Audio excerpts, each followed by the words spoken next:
ভাই, কি বলবো বাংলাদেশের রাজনীতিবিদদের কথা। আজকে 2 দিন ধরে টিভির সামনে বসে রয়েছি, দেখতাছি ভারত থেকে কিভাবে বাংলাদেশিদেরকে বর্ডার ক্রস করে পাঠাইতেছে বাংলাদেশ। এই বাংলাদেশের রাজনীতিবিদরা শেখ হাসিনার পতনের পর থেকে ওরা দেশের ক্ষতি ছাড়া ভালো করতেছে না আমাদের দেশের লোকগুলা। এই দিল্লি না ঢাকা, দিল্লি না ঢাকা, হিডা দখল করব, এই 7 স্টার দখল করব, এগুলা কয়া ভাই পশ্চিমবঙ্গের একটা সরকার ছিল, এ সরকার পরিবর্তন হয়েছে ওগুর কারণে। আর আজকা বাংলাদেশিকে যারা অবৈধভাবে আসিল ওদেরকে পাঠাই দিতেছে। ওরা নিজের মুখে স্বীকার করতেছে ভাই যে আমরা বাংলাদেশি। কা এত ইত্রেমিকা, দিল্লি না ঢাকা, দিল্লি না ঢাকা, এত উস্কান উস্কাইছে রে ভাই বাংলাদেশের মানুষ। একদম এই আমাদের দেশটারে ওরা ক্ষতি করতেছে। বাংলাদেশের মানুষ, আমাদের বাংলাদেশ ভাই বাস্তব এটা একটা গরিব দেশ। লক্ষ লক্ষ মানুষের বাংলাদেশে লেয়াপড়া করে এখনো মানুষের বেকার কোনো কর্মসংস্থান নাই। ওগো মাথা গিলু হিডা উঠে না যে বিভিন্ন দেশে ভারত কন, সৌদি আরব কন, দুবাই কন, মালয়েশিয়া কন, বিভিন্নভাবে অবৈধভাবে থাকতেছে আমাদের দেশের মানুষ।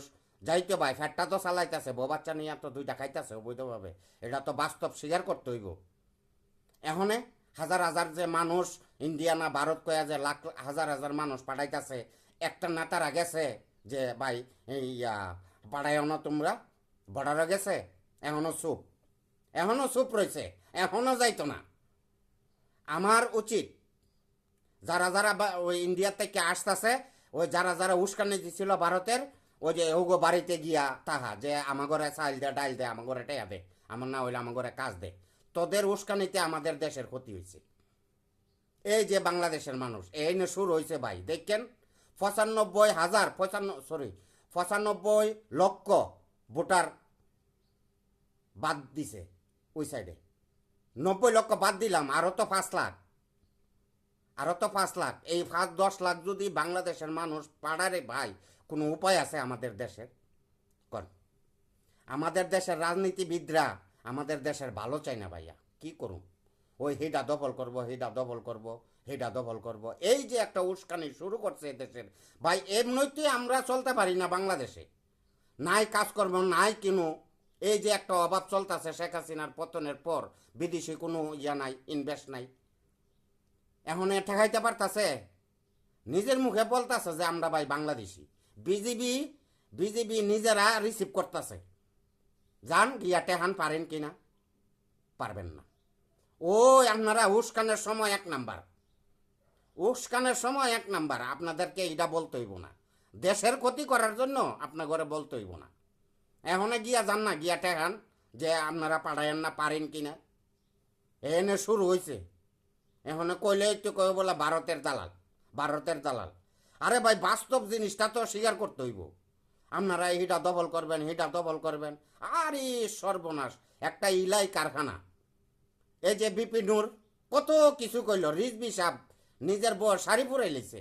কত ইত্রামি মানুষ দুনিয়াত করে। আপনারা একটা বাংলাদেশি একটা ইন্ডিয়ান লোক বর্ডার ক্রস করতে পারছেন? আমার ঘরে দেখাইতে পারছেন ভিডিওতে যে এই যে অবৈধভাবে ইন্ডিয়ার লোক ধরা পড়ছে, আমরা পাঠাই দিতেছি? এত সোজা না, এত সোজা না। এই তোমরা বাংলাদেশের ক্ষতি করতেছ, তোমরা বাংলাদেশের জন্য উপকার নাই। সবাই ভাই জাগতে হইব ওগো বিরুদ্ধে, সবাই সচ্চার হইতে হইব ওগো বিরুদ্ধে যে আমাদের দেশটা বাঁচাও। ওরা আমাদের দেশটারে ক্ষতি করে ফেলাইতেছে। সবাই বাংলাদেশের 18 কোটি মানুষের একযোগ হইতে হইব যে তরা সর, ক্ষমতা থেকে তরা সর। না হলে এ দেশ ভাই আমাদের জন্য অনেক ক্ষতিকর। ওগো দিয়া রাষ্ট্র পরিচালনা হইব না।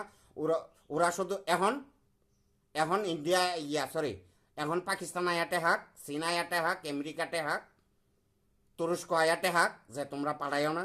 কেউ বাপের আডা নইব টেহানের লাগিয়া। কোনো মার শক্তি নাই যে হেরা যদি লোক পাঠাই দে কেউ আটকানের লাগিয়া। বর্ডার হইতে কেউ যাইতে পারবে না, সাহস নাই। ভাই বাস্তব জিনিসটা আমরা স্বীকার করি না, বাস্তব জিনিসটা স্বীকার করি না।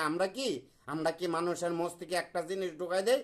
আর আমাকেও বাংলাদেশের মানুষ এমন মস্তিষ্ক সারা হয়ে আছে গা। এটি যে কিসের জন্য লেখাপড়া করলো ভাই আমার মাথায় ঢুকে না। ওই একজন একটা কথা কইছে, এই উস্কানি শুরু করছে। আমরা বাস্তব জিনিসটা ভাই বোঝার চেষ্টা করি না। ওই ইন্ডিয়া দখল করব, ওইটা দখল করব। ইন্ডিয়ার একটা লোম পালানের ক্ষমতা আছে আমাদের দেশের, কোন বাস্তব তো এইটা। আমরা এই বিভিন্ন দেশের এই কারণে আমরা মনে করেন যে রেমিটেন্স আছে, এইটা আছে, বিভিন্ন দেশ থেকে আমরা আমাদের বাংলাদেশটা একটু সচল থাকে। ওই এখানেই আপনারা গিয়া উস্কানি মারেন। ওই দেখেন না ডক্টর ইউনূসের সময় ডুবাই না কোন জায়গায় জানি কতজন, 100 জন না কতজন পাঠাই দিছে বাংলাদেশে। এই হলো আমাগো জাতি, বুঝছেন? আমরা তো আর কি বলবো, এই বাংলাদেশ ধ্বংসের পর্যায়ে যাবো গে এভাবে যদি চলতে থাকে। দেখেন না, ভারত তো এইমাত্র শুরু করছে, আরও পাঠাইব। 4-5 লাখ লোক যদি পাঠাই দে ভাই, উপায় থাকবো? এমনই আমাগো রোহিঙ্গা করে নিয়ে আমাগো ভুক্ত হইতাছে সারা বছর। আর কি বলবো, বলার কিছু নাই। এই বিবেকটা, এই যে রাজনীতিবিদদের মাথার বিবেকটা, এটা আমি আর ভাই আমার মুখের ভাষা আর বলার মতন কিছু নাই। অনেক কষ্ট লাগতেছে, দেখছেন? আরে ভাই এমনিই দেশে খাওয়ার নাই, কিচ্ছু নাই, অভাব অনটন লাগিয়ে রয়েছে বাংলাদেশের ভিতরে। এর মাঝে আবার উস্কায়া মুস্কায়া যে একটা বিধি ইচ্ছা লাগাইছে এ দেশের মানুষগুলা, কেউরে শান্তি থাকতে দিছে না। এখন এখন এখন যারা আসতেছে এরা কি কর বলে, এনে 4,000 লোক পাঠাইছে, আস্তে আস্তে এনে শুরু হয়েছে। এরা 6 থেকে 8 লক্ষ মানুষ পাঠাইব, দেখবেন। কেউই টেহাই রাখতে পারবো না ওদেরকে, কেউই টেহাই রাখতে পারবো না। আমি তো ভাই এটার টেনশনে আছি, আমরাই কাজ করে বাংলাদেশে কোনো চলতে পারতাছি না। আর রাজনীতিবিদরা এসব উস্কায় রে ভাই, যে ক্ষতি করতেছে দেশের জন্য ওরা আসে নাই, দেশের জন্য ওরা কাজ করে নাই। ওরা আসে যাতে একটা দেশের উস্কাইব আরও দেশের ক্ষতি করে। আর কি বলবো, আপনারা ভালো থাকেন। একটা কথা আছে না, যতদিন দেহে আছে প্রাণ ততদিন গেয়ে যাবে বঙ্গবন্ধুর গান। জয় বাংলা, জয় বঙ্গবন্ধু। শেখ হাসিনা আবার আসবে, আয়সা সাইরা আবার নতুন করে বাংলাদেশটারে আবার রিভারিং করতে হইব। এছাড়া আর কোনো বিকল্প নাই। এগুলারে দিয়া, এই দজবাঙ্গা দিয়া এটি রাষ্ট্র পরিচালনা করব না, আরও দেশের ক্ষতি হবে। আপনারা ভালো থাকেন, আপনারা সুখে থাকেন। আমি চাই আমাদের দেশটার প্রতি, বাংলাদেশের প্রতি একটু শান্তি দেখ।